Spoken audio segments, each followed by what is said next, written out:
Welcome to Fearless with Jason Whitlock. I am Jason Whitlock. Happy Friday to you and yours. Uncle Jimmy's here. Yes, sir. In his, they took your welcome back sign. You're not doing this like a birthday. It's not your welcome back week. No. It's just, we only welcomed you back for 2 days. Yeah, that's all I need, man. That's all you need? That's all I need. I've had a lot of people call and ask me about you. And I told him he's fine. He's made it through the week. Damn, you said, nope, you can't have his job. He's fine. I have heard from Jay Flake. But, hey, we got a fantastic show planned. We're going to go out to Washington, D.C. and talk with the smartest man on the show, Professor D, Delano Squires. He's written a column about the war being waged on American children by the real American Taliban, which has some good synergy with the fire I'm about to start. But also we're going to go out to Chicago, talk with our man, fearless contributor Greg Couch. He's written a piece about COVID and the unvaccinated. I say unvaxxed are the new black. I think he says the unvaxxed are the new minorities. He tries to be politically correct, I think. I'm not politically correct. If Greg said it, I'm siding with him. I know you are, because you're an idiot. Your grandkids are idiots. But Uncle Jimmy also has a parody song that I think incorporates Bobby Brown. You gonna like it. You got a parody song. Yeah, Stick around for that. I've seen a little preview of it. I'm trying to throw you off the trail, but it's pretty funny. But you guys know what I like to do at the beginning of a show. I like to start a fire. We're losing the mold war to China. Did you get that? M-O-L-D, the mold war to China. The Asian superpower and America's economic and military rival is molding its culture in masculinity. America is doing the reverse. With a gentle nudge from China, we're leaping into our feminine energy. We're leaning into our feminine energy. On Thursday, China's lawmakers announced a ban on television programming with the incorrect political positions, including shows featuring effeminate men. Jim, I don't know if you could work in China. The Chinese Communist Party is pushing back against the feminization of men. Meanwhile, here in America, we're celebrating it. Also on Thursday, the rapper Lil Nas X, or Lil Nas X, partnered with People magazine to promote the fallacy that he's having a baby. In an extravagant photo spread, Lil Nas was pictured pregnant. His new album, Monteiro, is slated to be born on September 17th. Lil Nas X put out over social media, "Surprise! I can't believe I'm finally announcing this. My little bundle of joy, Monteiro, is due September 17th, 2021. Yeah. See, over here in America, we have birthing people. Did you know that, Jim? We don't have pregnant women. We have birthing people. Men can have babies here in America. I know many of you think we should ignore Lil Nas X. I'm one of them. Yeah, he's a troll. The maker of Old Town Road is a one-hit wonder who is constantly courting controversy for relevance because his music is no good. I wish all of that were true. Lil Nas is important because he has the support of our cultural puppet masters. There's a reason People magazine supported his pregnancy photos. Lil Nas is bait for the minds of young people. He's a tool being used to feminize little boys. Old Town Road made him an icon among grade schoolers. Now that he's an influencer of the young, he's putting out music to influence young boys into the LGBTQ+ direction. Every other month, he executes an attention-grabbing stunt connected to a sexual taboo. When he's not giving the devil a lap dance, he's twerking naked in a prison shower or posed in a satin white dress with a huge baby bump. Just a few years ago, we were perhaps falsely, led to believe that 3 to 4% of Americans were gay.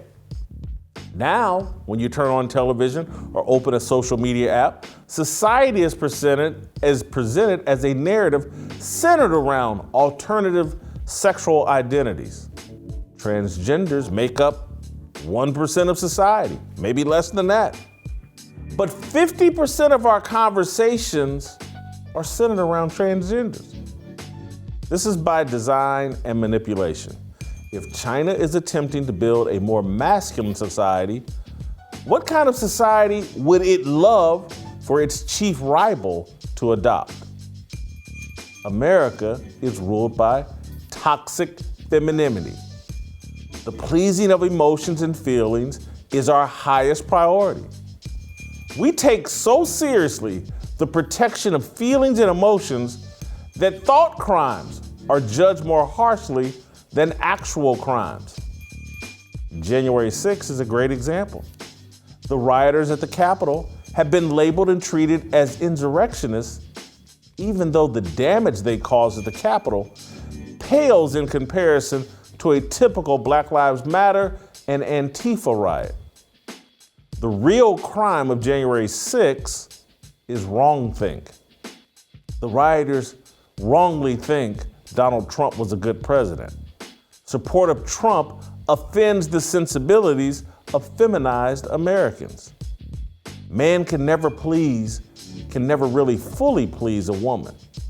It's not in her nature to feel fulfilled. There's always more, something better.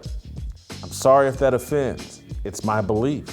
It's my belief that we're building a society that makes laws and rules based on feelings, a fleeting, flighty, and filthy emotion. Emotions and feelings drive the behavior of weak people. Modern culture says men are weak when they don't expose their emotions. The truth is, men are weak when they don't control and tame their emotions.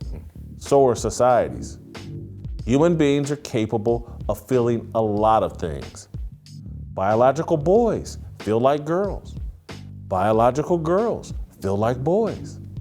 I have sympathy for every human who suffers identity confusion. But we can't make laws focused on satisfying the feelings of confused people. Where does it stop? There are human beings who feel like dogs and cats. I'm not being flippant. I do not doubt that Bruce Jenner felt like a woman trapped in a man's body. I don't doubt it for 1 second. But we can't make laws based on people's feelings. Feelings change.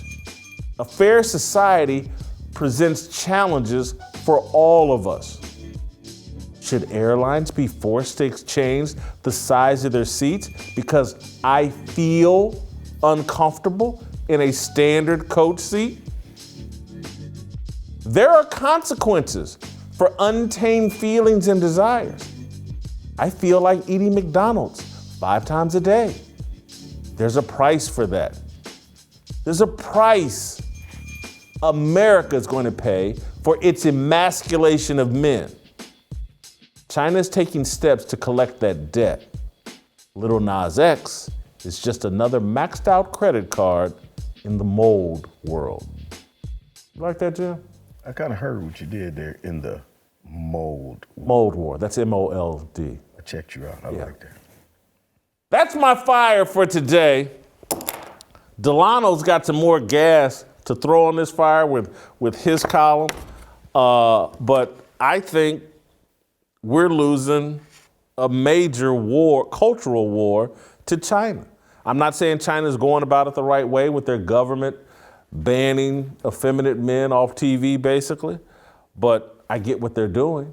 They're trying to make their society more masculine, and they're trying and succeeding in making our society more feminine. There's a price we're going to pay for that. Delano, welcome to the show.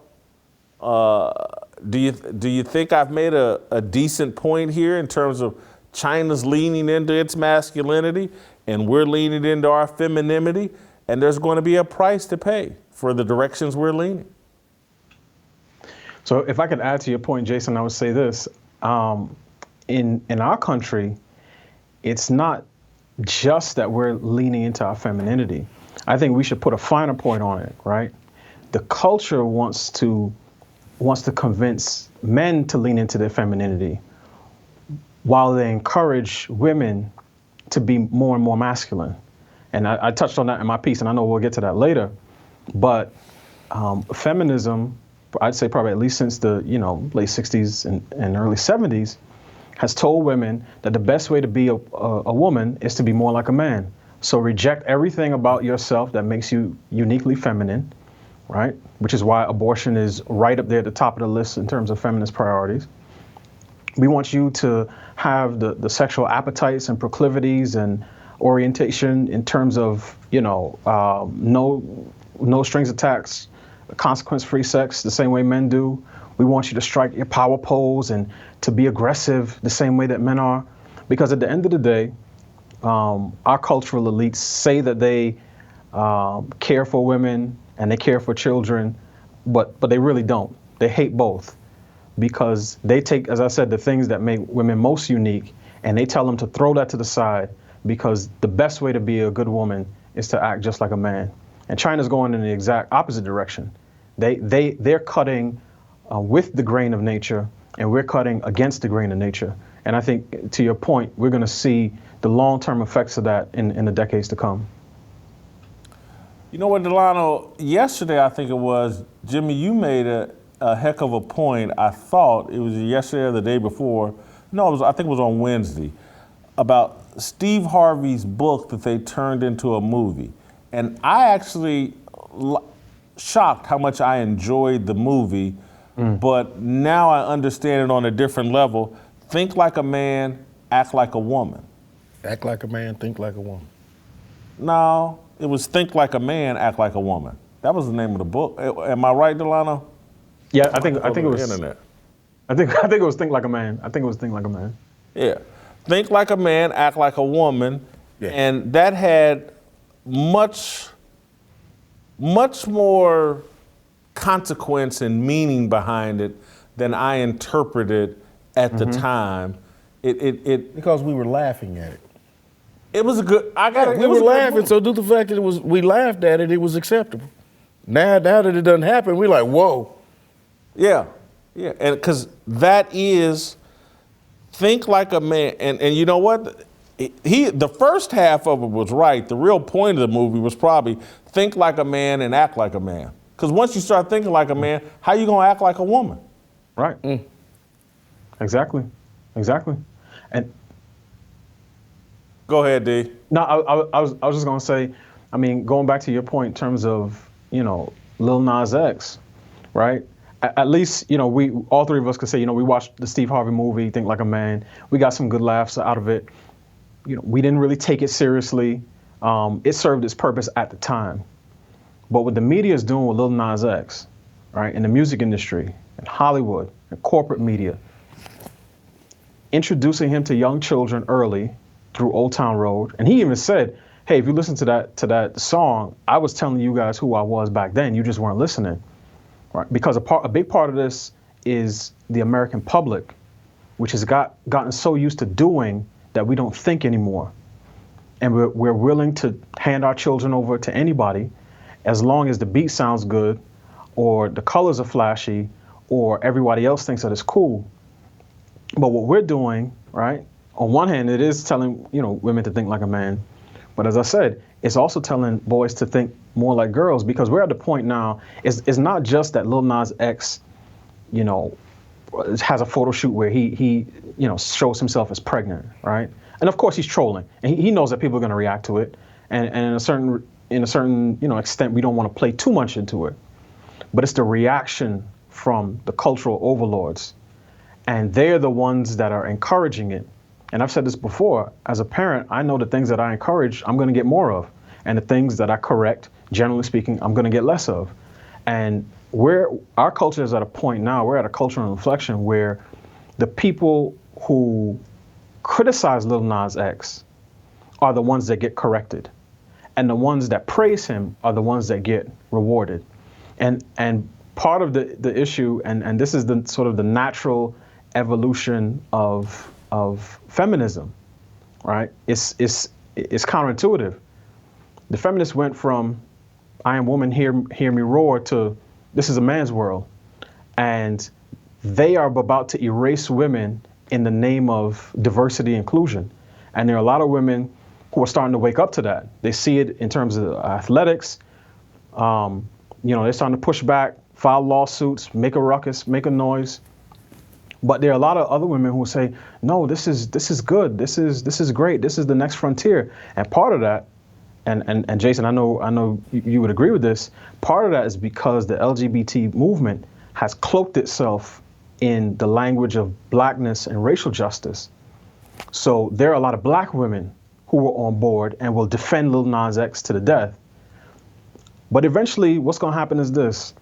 They're going to start to see that the people like Lil Nas X, the people who say, I was assigned male at birth, but I really identify as a woman, when those college scholarships, when those employment set-asides, when those government contracts start going to people who identify as women, because if all it takes to be a woman is just to say, I'm a woman, then what would stop guys who can't compete on an even playing field from just saying it? And once they get pushed out of the market and they're left on the sidelines, and now America has a new class of women that it prefers, then they'll realize the folly of their ways. I want to tell you what's interesting is Lil Nas X this whole week has been basically trolling Drake. Drake has an album that I think came out today or yesterday, CLB, Certified Lover Boy. And here's Drake pretending to be on the other side of, like, he wants beef with Drake and Drake's audience. And I think it's all a choreographed game.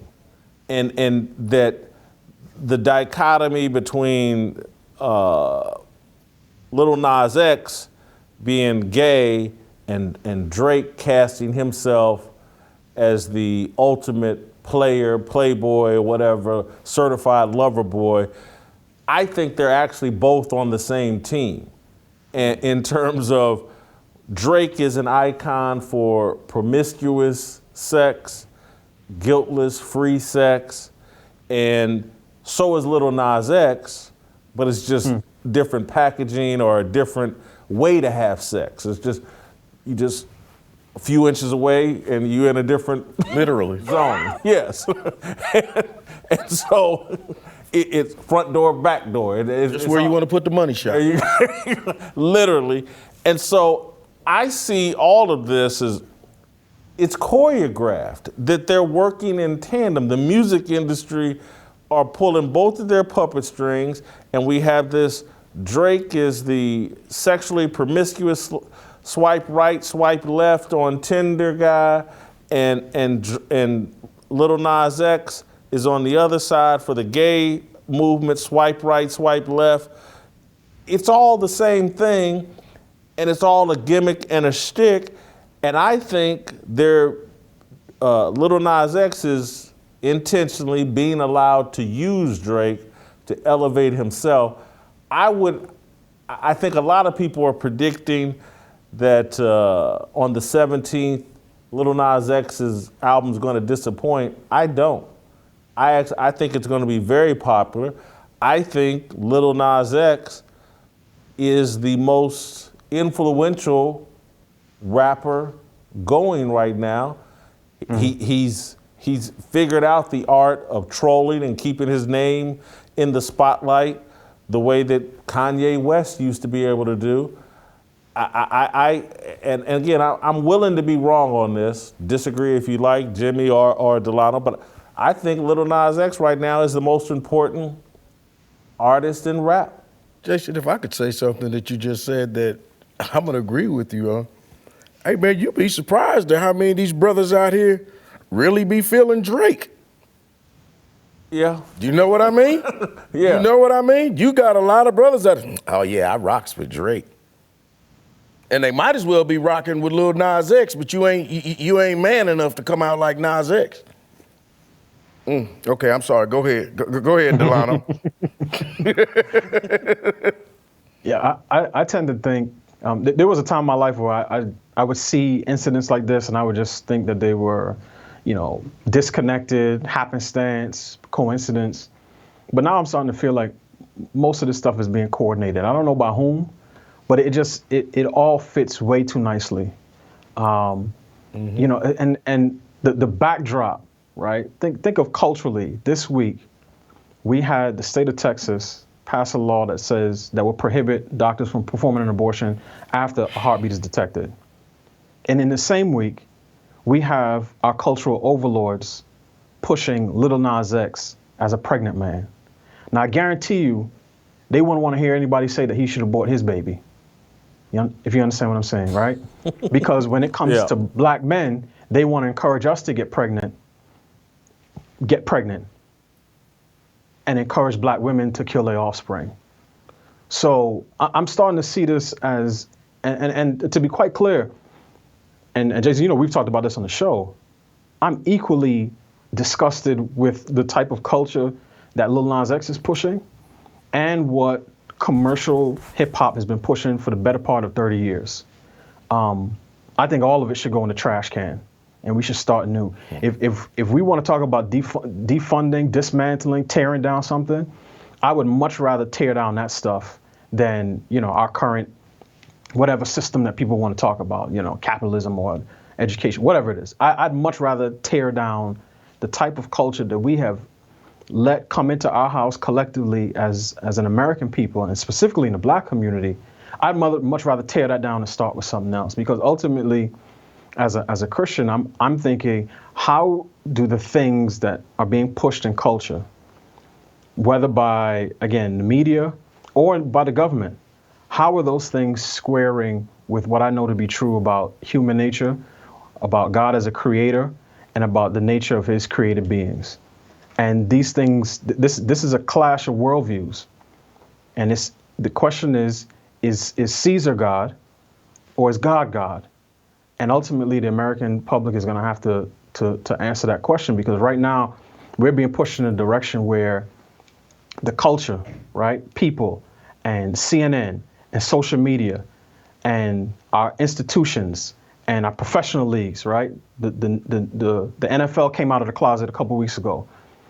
All of the institutions of the culture are using their power, their might, to tenderize our children. Right? To soak them in the marinade, to loosen those fibers, the things that parents try to put into them. They're trying to break all that down to get kids to accept things that they would have never accepted 50 years ago.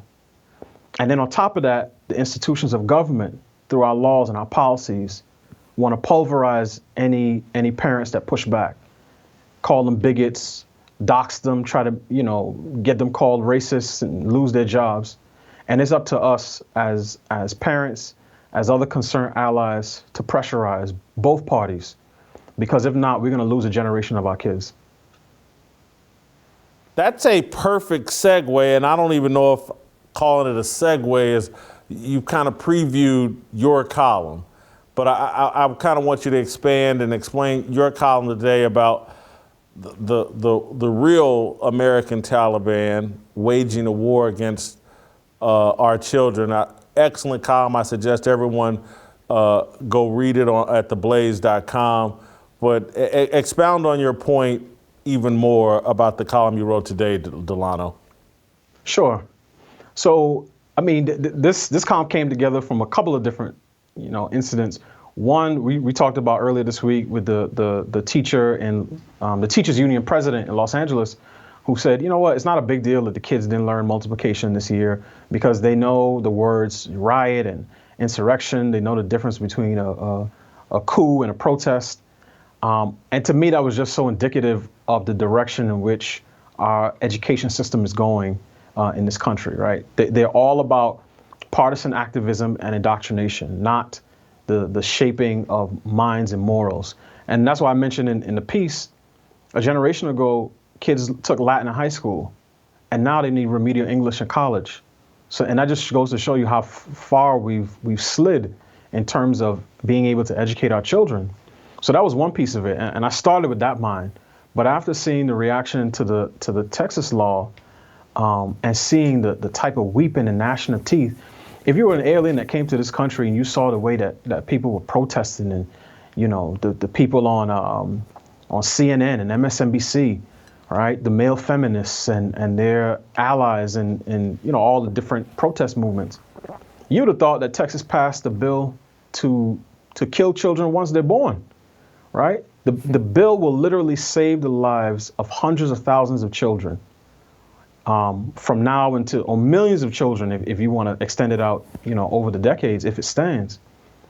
And the people who claim to care about women, claim to care about children, the marginalized, the oppressed, and particularly black folk, were the ones pushing back and saying, this is an injustice. The Texas legislature is infringing on the rights of women. And even the president himself said that this law is going to disproportionately impact low-income women and communities of color.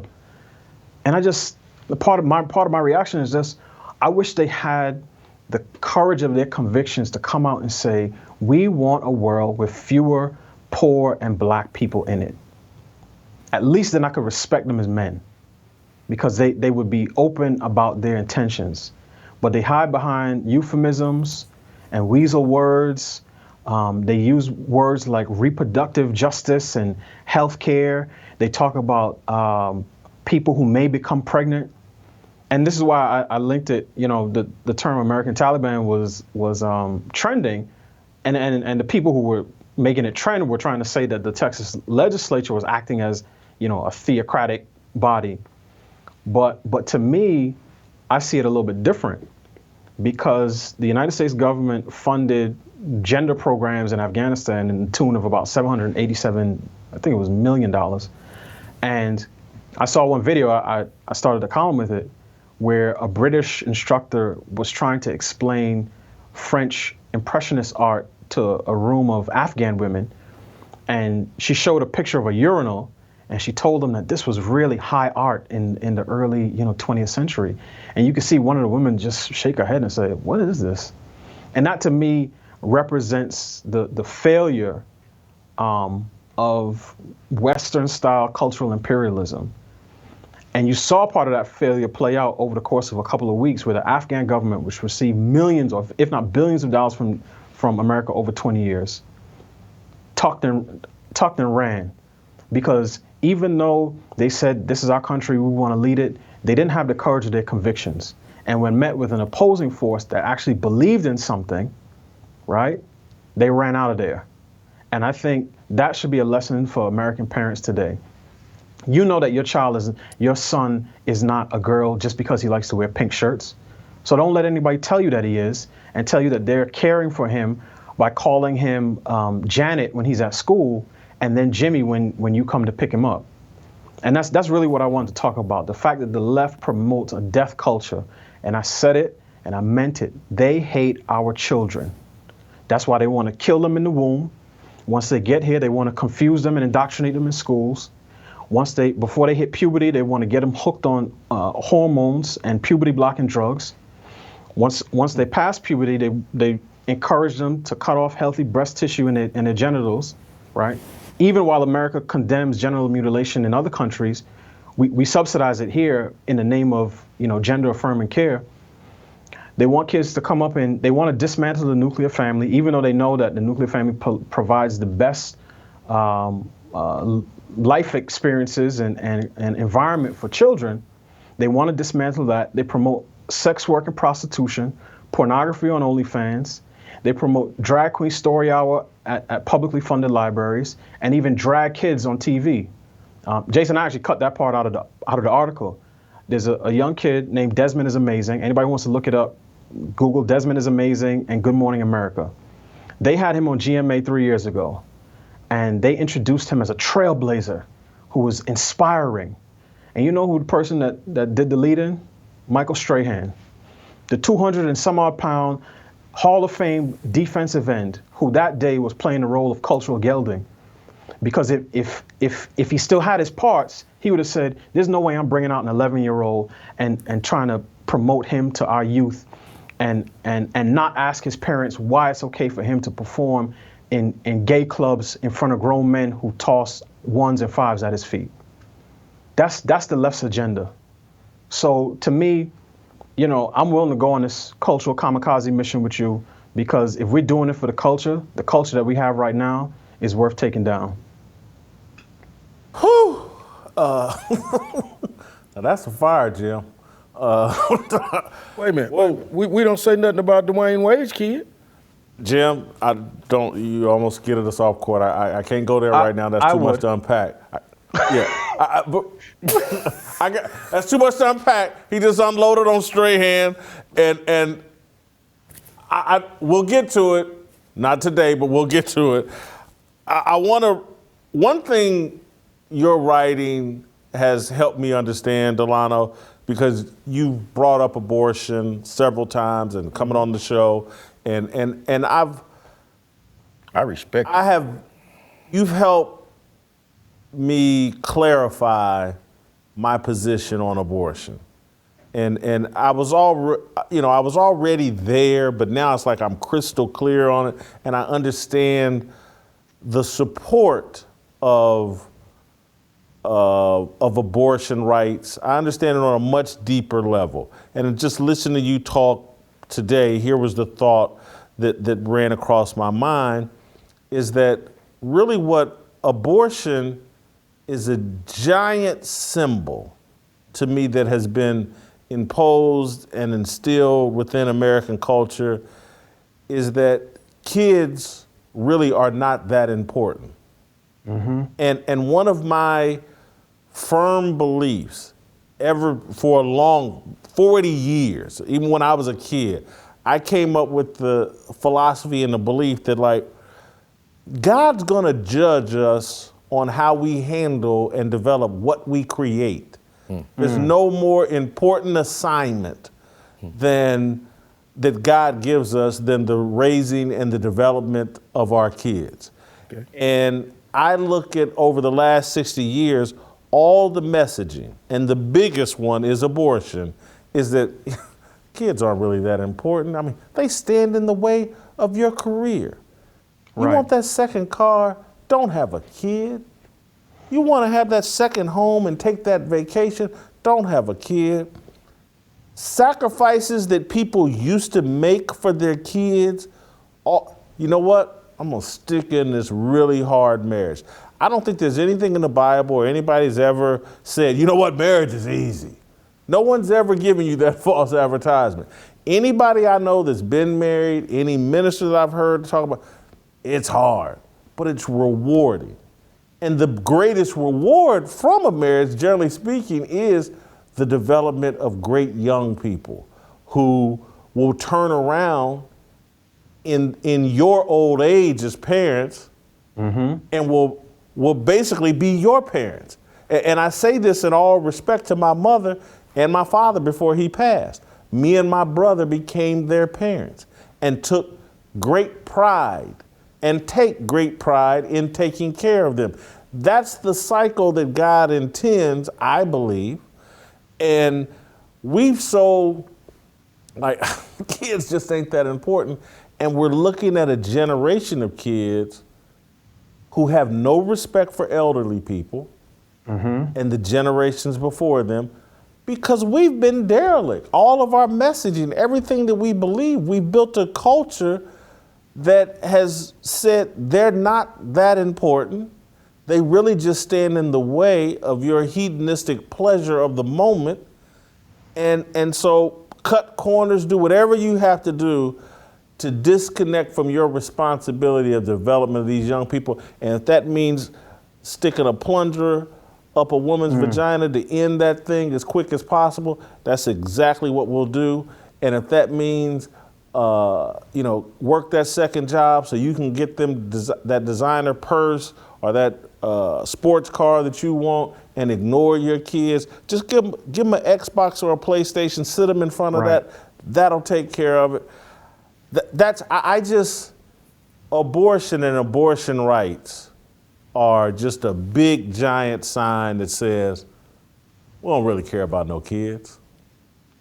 That's my takeaway from your writing. Exactly, and again, I try to come at it from a biblical perspective, because in that sense, again, I'm trying to bring in everyone, right? Abortion is not just a black issue, even though it disproportionately, impacts the black community. Part of it, to me, it goes back to the fact that, I believe that God created man, male and female, in his own image, and every life has inherent dignity and worth. I don't think kids are less worthy of living because they are born to low-income parents. I don't think they're less worthy of living because they have a disability, right, or congenital disease or defect.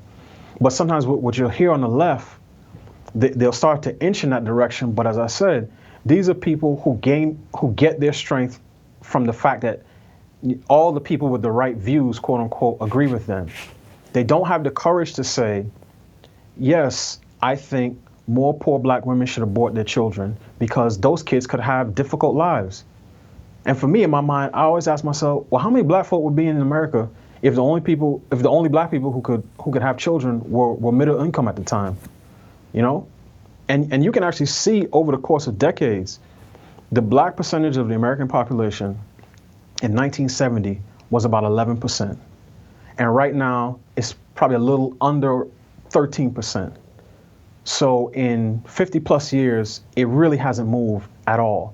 And part of that is because since Roe v. Wade, approximately 20 million black children have been aborted. And as I mentioned in the article, and people notice, I've been on the show, they've heard me talk. I focus a lot on New York, where I'm from, and DC, where I live. And in New York City, the home of Planned Parenthood, where Margaret Sanger started her first birth control clinic, about half of all black children are killed in the womb before they can draw their first breath. And New York City is the city with the largest black population in the country, and about half of black babies are aborted. So let me be clear, I'm not saying the only solution to this is government, because this actually comes back to one of my central positions, and we talk about it all the time. If America had as low and out of wedlock birth rate as Korea, you'd have way fewer abortions. But our cultural norm has changed to the point where we've completely unhitched marriage and child rearing, right? There was a time where, like a buffet, you pay one price, you get everything. But now it's a la carte.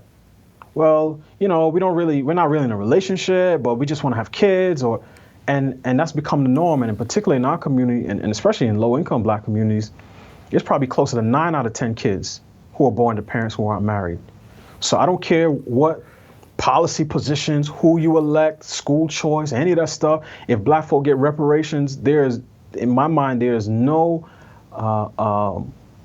way forward in terms of progress in the black community if we don't rebuild the black family. And while our cultural elites, our intellectuals, quote unquote, our talented 10th is busy talking about destroying white supremacy, they don't say a word about rebuilding the black family. And that's really what I'm after. And that's why when they say do it for the culture, this is not a culture worth doing anything for, except chopping it down and putting it in the wood chipper. And then we can see, once we spread its, I don't know what you get out of a wood chipper, but the remains on the ground, we can see what we can fertilize and what the mulch. Thank you, Uncle Jimmy. We can see what we can fertilize and what we can grow. Because right now, Jason, as you said, our priorities, and this is as America, our priorities are in the wrong place. And that's why our kids are doped up on drugs, more anxious and more depressed than ever. Many of them lack purpose and direction. And that's why they do everything they can on social media to get likes and attention from people who they don't know. And that's how some of these young girls get drawn into OnlyFans, right? They say, well, my body, who cares? I don't have any dignity. Why won't I show myself off to old perverts, who are willing to pay a couple bucks a month? Who cares? And to me, that's something that we need to reverse. And if I could, I found a quote, and this may not seem like it would go in this conversation, but I think it hits it perfectly. It's from Samuel Adams, and it's a quote he gave at the height of the Revolutionary War, right? And because as I said, I think we're in a war right now for our children. And this is what he said. He said, if ye love wealth better than liberty, the tranquility of servitude better than the animating contest of freedom. Go home from us in peace. We ask not your counsels or arms. Crouch down and lick the hands which feed you. May your chains set lightly upon you, and may posterity forget that ye were our countrymen. And that's my message to anybody that thinks a few extra bucks is worth trading in your children. We're going to end on that note, Delano. That was awesome. That was excellent. That's why we call him the smartest man on the show. That's why he's the smartest man on this show. Yeah. I don't have a problem admitting that, Jim. Hey, well, look, I have no problem with admitting it either. Yeah. I mean, if I'm coming down to place a chip between you and him, yeah, it's not close. One day I'm going to grow up and I'm going to be as smart as Delano. All right, thank you, D. Appreciate it. Great job. Better get some HGH. Hey, speaking of, it's Friday, and see, I think you forgot that, your Friday assignment was to spark up the grill and have some Good Ranchers for the staff after the show on Fridays. It's supposed to be Uncle Jimmy's cookout. Did Good Ranchers send that seafood pallet, that new pallet they was talking about? Well, we'll get that, but we still got some. Okay, well, Uncle Jimmy got some demands here to this. There's some rules to this thing. Don't let next Friday come and you have not cooked anything. That's all I'm saying. Don't let next Friday come and we not have that seafood pack. I don't want to lose my job, Good Ranchers. All right, for high quality, 100% American farm-raised food, our good friends at Good Ranchers, they got you covered. They have some of the best steaks and chicken I've ever tasted, and trust me, I've tasted a lot. That ain't no lie. Over the years. But what you can't get from Good Ranchers is unrivaled. You can have any one of their food options, such as the Cattleman or the Family Feast bundle, shipped safely to your home in specially sealed and seasoned packages. Good Ranchers will provide a great meal for everyone in your entire family to enjoy, so stop waiting and order right now. If you subscribe, you'll get $20 off and free express shipping. Get steakhouse quality for less than $5 per meal. Go to goodranchers.com, fearless/fearless to get $20 off and free express shipping. That's goodranchers.com/fearless. Don't go anywhere. Great couch just around the corner. All that and more. Next!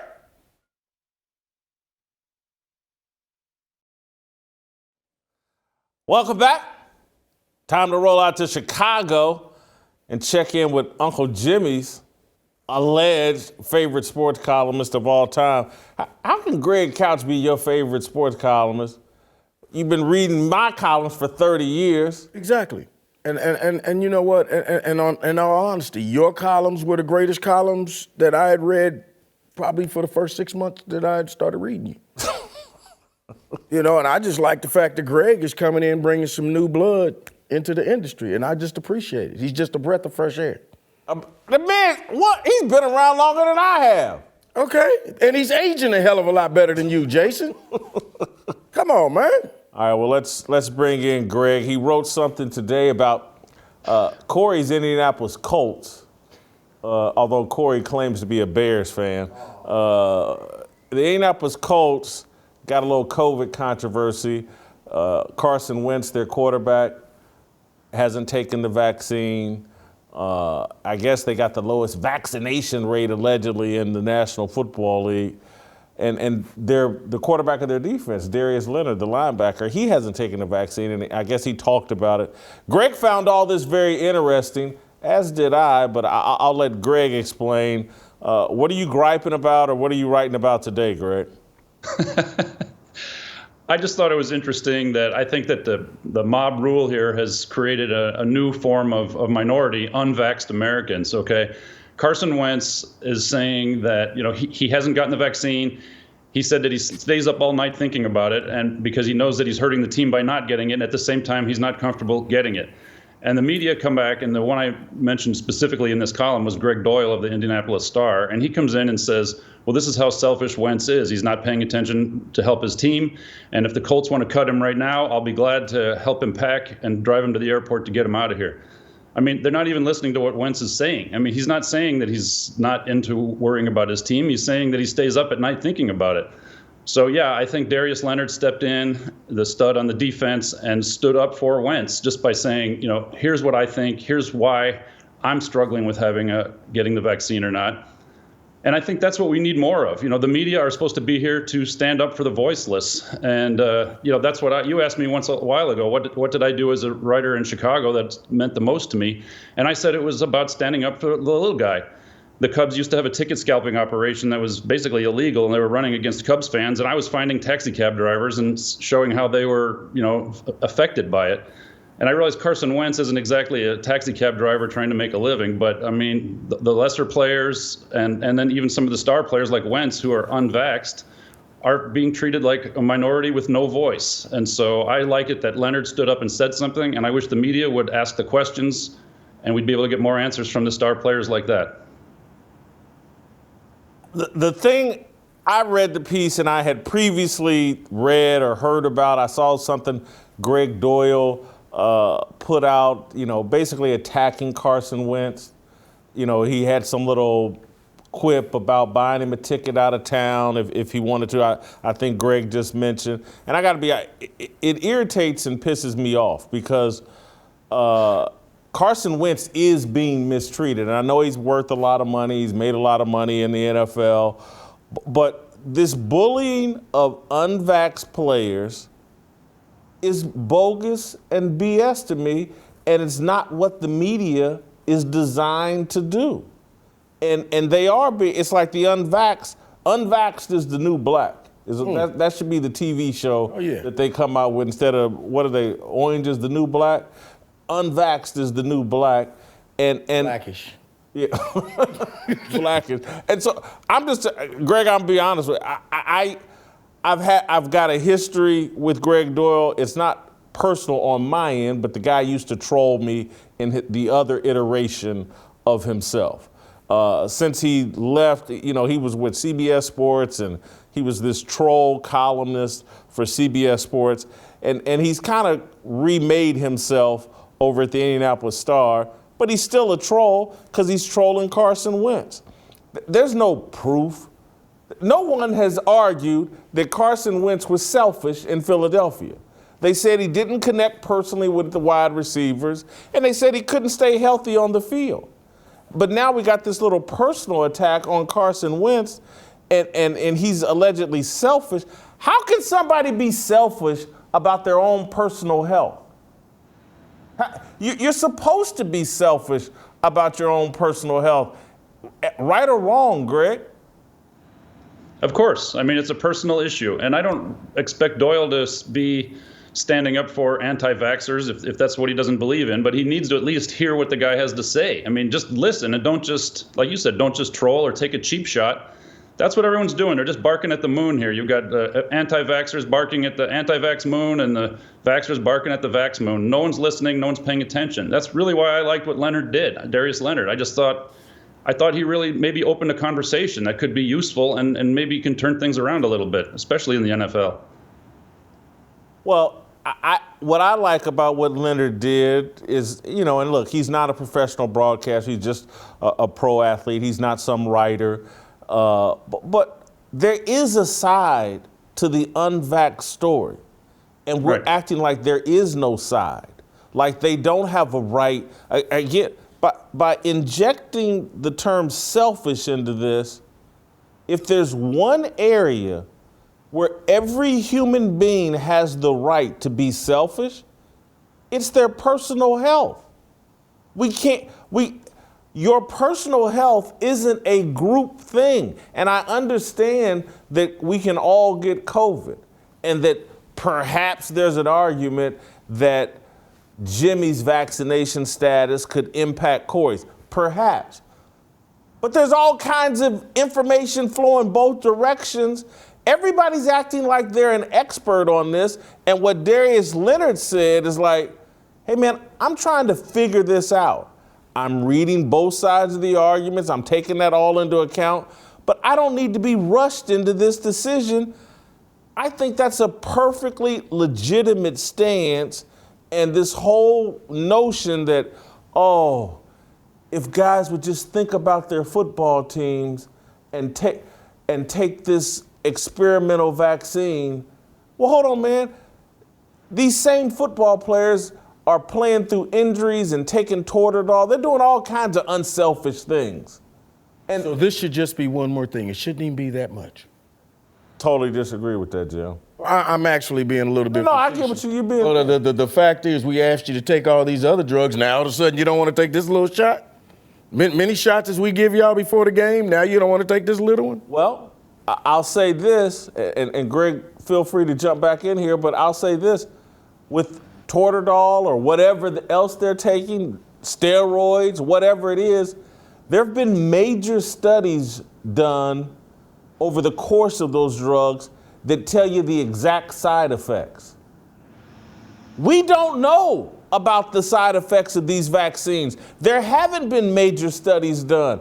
So if a guy wants to do the calculation and say, you know what, I know what could happen to me if I take these steroids or if I take this cortisone shot or whatever, I've talked to doctors, I know all the side effects, I'm willing to take that risk. I think it's perfectly logical for them to say, I don't know the side effects of these vaccines. I'm not willing to take that risk yet. Jason, can I say something before Greg, because I want to ask Greg this question. Go ahead. And it goes to what you're saying. Greg, all of these athletes say that, anytime they fail a drug test, all these athletes say it's our duty to make sure that we know what's going on inside our bodies. Can these athletes, it's our duty to know what we're putting inside our bodies. Can these athletes truthfully say that they know what's going inside their bodies with these vaccines? I mean, I don't think we're at that point yet, but the FDA has approved it. I mean, at some point, you're going to have to trust somebody that this thing is safe. I mean, I don't know how long it's going to be experimental to you. But I just wanted to say, and I'd like to hear your answer to that, but I just wanted to say, too, that I think there's an issue here where football teams are wondering whether the players' bodies belong to the players. I mean, the football teams have been giving these drugs to these players since, God knows when. Remember North Dallas 40, the movie from like 1971 or something like that, where they're just injecting things all over? Maybe the teams are just so used to the players taking whatever the teams want them to take that they think this should just happen, come without any argument. Let me say, I think that's a good point, that they are of that mentality. Hey, we're paying you all this money.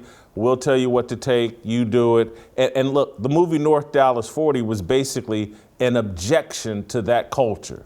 And we have been objecting to that culture and supporting people and allegedly taking all kinds of steps to make the game safer. But in terms of the FDA approval, can I? Yeah, I did that. I don't want to show up, but so what? In terms of 2 people from the FDA, high-ranking people, resign over the way this COVID vaccine deal is being handled. You don't have unanimity of agreement within the FDA. Just 2 days ago, I think, high-ranking executives within the FDA, like, hey, they don't like the way this is being handled, the way the booster shots are being handled. All kinds of protocols are being broken. Operation Warp Speed, all the protocols have been broken to rush this experimental vaccine. And it sounds like I'm hyper anti-vaccine. I'm not. I think there's a group of people that definitely should take it. They're mostly over 40 years old. They're mostly overweight and have other medical issues. I'm a prime candidate to take the vaccine. What's right for me isn't right for Carson Wentz or Darius Leonard. And for Greg Doyle or any other idiot that needs some clicks and some traction to try to paint Carson Wentz as a bad guy or any of these unvaxxed people as bad people over some personal decision that they're making. It's not Greg Doyle's body. It's Carson Wentz's. He and his wife get to make that decision, not Greg Doyle and the Indianapolis Colts or football. I was offended, and I really am. I'm offended by what Doyle is doing, and he's just a symptom of a bigger issue that's going on with the rest of the media. And I'm going to write about this next. There's this God complex going on, where everybody elects themselves God, and they know what's best for Greg Couch, for Jimmy Dodds, for Corey Smith, for Jason Whitlock, and you know what? I'm going to impose my point of view on you. It's a God complex that I just completely reject. You mentioned about the media being a voice for the voiceless. We've totally abandoned that. We're a voice for the establishment. And the establishment, the NFL, says everybody gets a vax and everybody jumps on board like sheep and start bullying people like Carson Wentz and shaming people like Darius Leonard. They're a bunch of cowards. Greg Doyle loves to run around and play the tough guy. This is cowardly behavior. I guess I'd just ask one thing, though. I mean, when will you feel confident that it's not an experimental drug anymore? I mean, the people who are saying that it's not experimental are the FDA, the government, the media. I mean, all these institutions are no longer respected. I mean, I'm not saying that you're being unfair, but I would just like you to ask yourself, what has to happen before you'd say, okay, this is a legit, safe drug to take? Greg, I don't want to give in. You do. I think it's Pfizer. You know, Pfizer doesn't have to turn in the results of their testing until 2025. I didn't know that. I need something before 2025. They can't be held liable. The pharmaceutical companies can't be held liable if this thing skids off the road. That was built into the deal. They're not responsible. And so, Greg, there's a lot of drugs that I've taken. Aleve, Advil. Spanish fly. There's a lot that I would prefer not to take and I don't trust. And so it's never going to happen. Me trusting any drug is never going to happen. Will I take some because I think it's in my best interest, or because I haven't done the proper things so that the system that God created within me could handle some of these issues? Yes. So there are drugs, and at some point you may, any drug, but I don't take the flu vaccine. There's a lot of things, and it has to do, there's no drug, there's no man-made thing that I fully trust. That will never happen. I'm a skeptic and a cynic about everything man-made, because man is flawed, and man will do anything, and woman will do anything in pursuit of power and in pursuit of money. We've seen that. I talk about this all the time. I don't know if you're and I've made this reference before. I don't know, Greg, if you've seen the TV show Game of Thrones, or if your kids watch Game of Thrones. But the entire purpose of Game of Thrones, and it was a great show for a while, but the entire purpose was to try to show you that men and women in pursuit of power, money, and fame, there are no rules. They will kill, steal, and do anything. And I've said it before, you haven't seen the show, but you should watch it and get past all the sorcery and the fantasy stuff and just look at what they're trying to tell you. When the guy Stannis Baratheon burned his 12-year-old daughter at the stake, I was like, that's humanity. And that's what, again, if you don't submit to a higher power, if you don't humble yourself before God, there's nothing you won't do. And so I've looked at this COVID thing be completely politicized. It's all political now. If someone says they don't want to take the vaccine, they're a Trump supporter and they're an idiot and they don't. We just had a discussion. Who was Don Lemon yesterday talking about? Don't go to the emergency room. Yeah, don't go to the emergency room if you haven't been vaccinated. Greg, you do understand that the whole COVID thing, just like everything else, has been poisoned by politics. Of course. I mean, everyone takes sides on everything.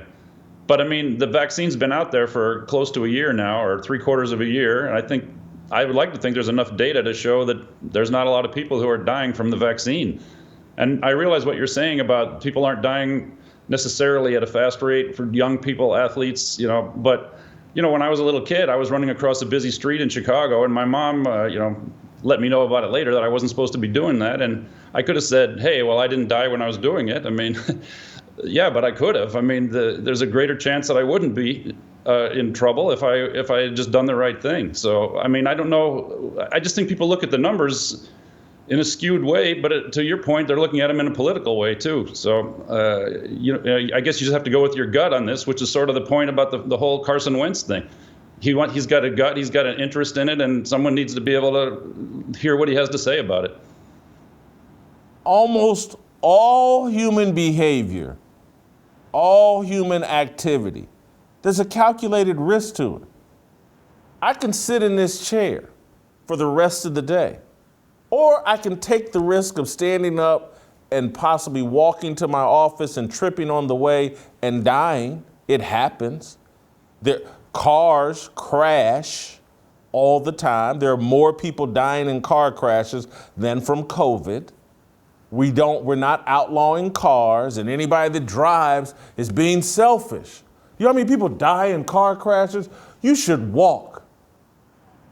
You should walk instead. Walking is much safer. We should walk everywhere. And people used to walk across continents. And so let's do that again instead of drive, because there's some risk to driving. There's risk in everything.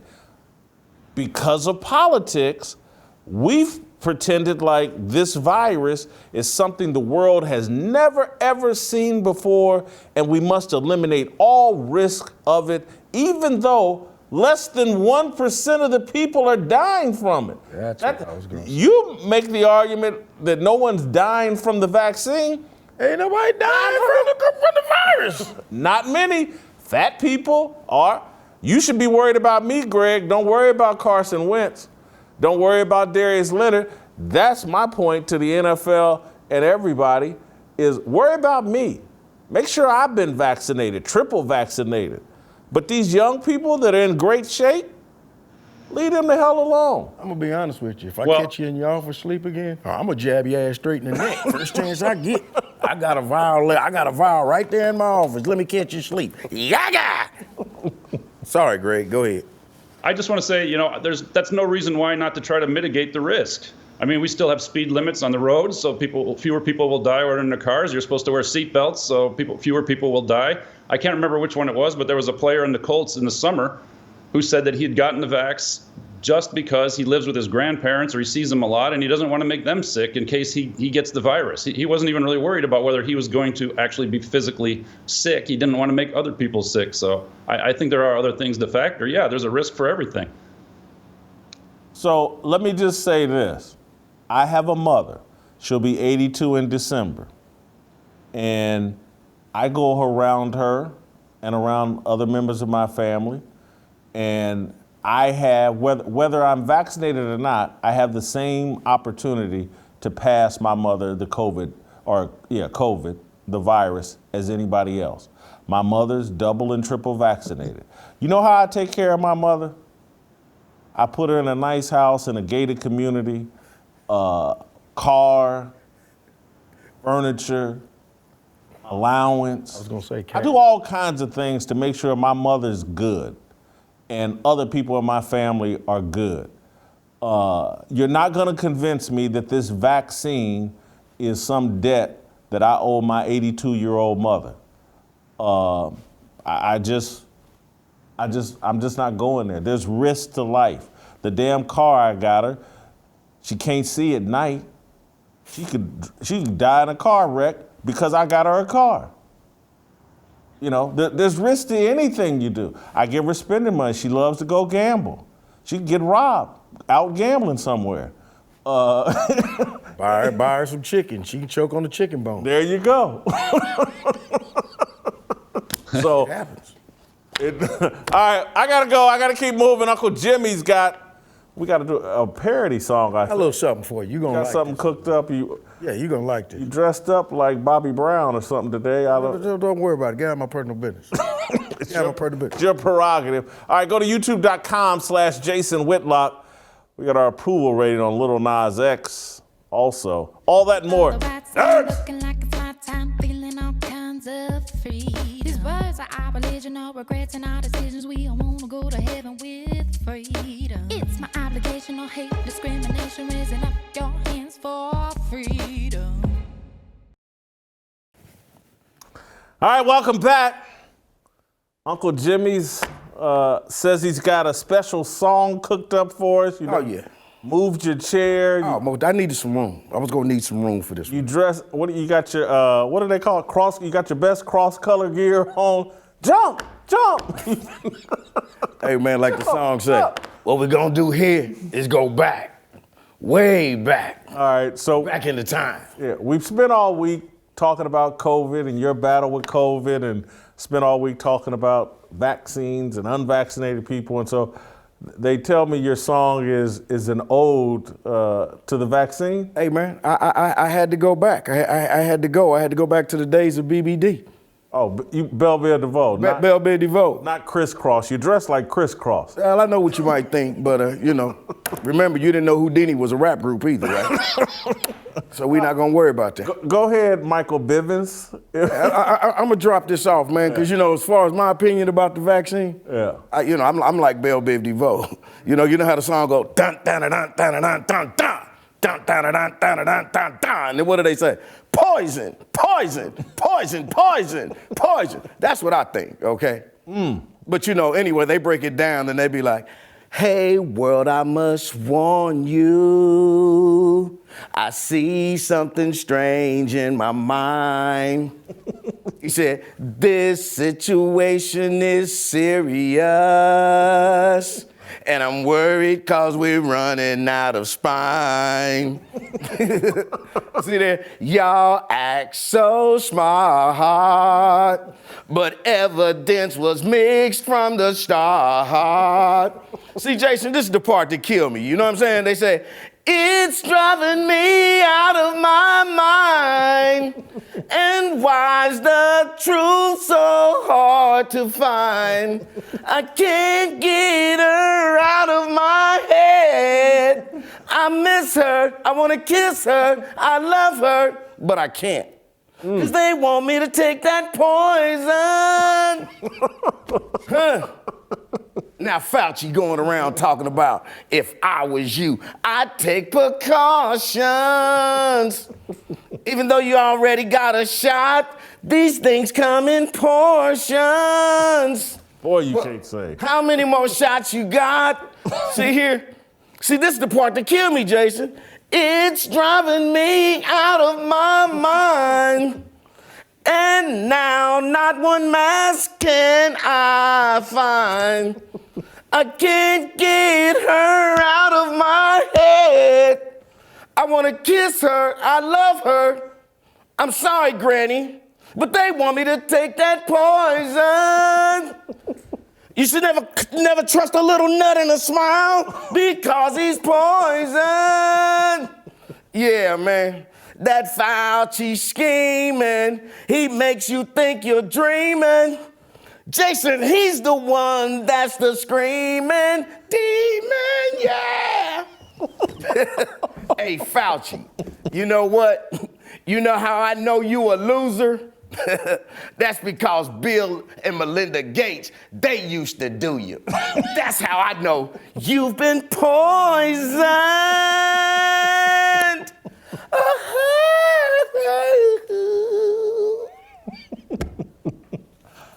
Never trust a little nut in a smile, huh? You never trust a little nut in a smile? Jimmy, it was clever. Not your best singing performance, though. Hey, man, it's the heart that counts, man. Don't you judge me. I think you did better as Ricky, actually, than you actually did as Michael Bivens, and I kind of had it reversed. I thought you hit Ricky's notes, the high-pitched stuff. It's all about the heart, Jason. Don't judge me, man. I thought you were better. I'm not vaccinated yet. When I get vaccinated, I'll be able to hit those high notes. No, you did hit them. That's Ricky. It was Biv that all right, I thought you struggled. I can do it again if you want me to. No, I can do it again if you want me to. I don't know if my ears can take it. You got a little blood right here. That was not an eargasm, but it was quite humorous, not bad. Pretty clever. The vax is poison, according to Uncle Jimmy. Send those complaints to @UncleJimmyBlaze on Twitter. Don't send them to me. All right, let's quickly, Jim. Let's see what happens on this one and see who gets the messages. Let's quickly, Jim, go to our approval rating. Let's make it happen, Captain. It's on Lil Nas X rated. Oh, this dude. I have, wow, I'm looking at, I got him as candlelit. Job performance, I got him at a 24, had him at a 25 previously. He's doing a great job as a satanic leader. I see we've jumped ahead to the whole deal. How do you got him at blazing hot? You gave him a perfect score in every category. Are you saying that the man's not getting down on his job performance? Are you saying that he ain't authentic about this devil worshiping thing he got going on? You realize how many endorsements this boy got, whether you like him or not? We don't know what the hell it is, but you can't say the boy ain't got it. I wish he didn't. You got him at a perfect score of 100. I got him at 51. I should have had him at a dumpster fire, but I gave him a 2 for it factor because he is trolling America and Jason, winning. I have the boy at blazing hot. I know. When you give the devil a lap dance, where in the hell are you supposed to be but blaming hot in the pits of hell? That's true. Catch up with it. All right, can we get Tamara playing so I can get Jimmy's voice How come I can't sing again? No, I want to get your voice out of my head. What? I want to hear from Tamara. See, man, that. I'm going to go home and know what call you Tamara. disrespectful, man. I made that song up for you. Looking for a breakout, feeling like a standoff, nothing in life like freedom. Came in like a fighter, striking like a ladder, making all these moves for freedom. I want freedom. No negotiation, my sister, no relation. We all just wanna have freedom. Sitting on the corner, never been alone. I'm breaking my back for freedom. Blessed, we are living, get back. We are receiving, all deceiving. We all wanna be free. We want freedom. I wanna be. I wanna be. I wanna be. I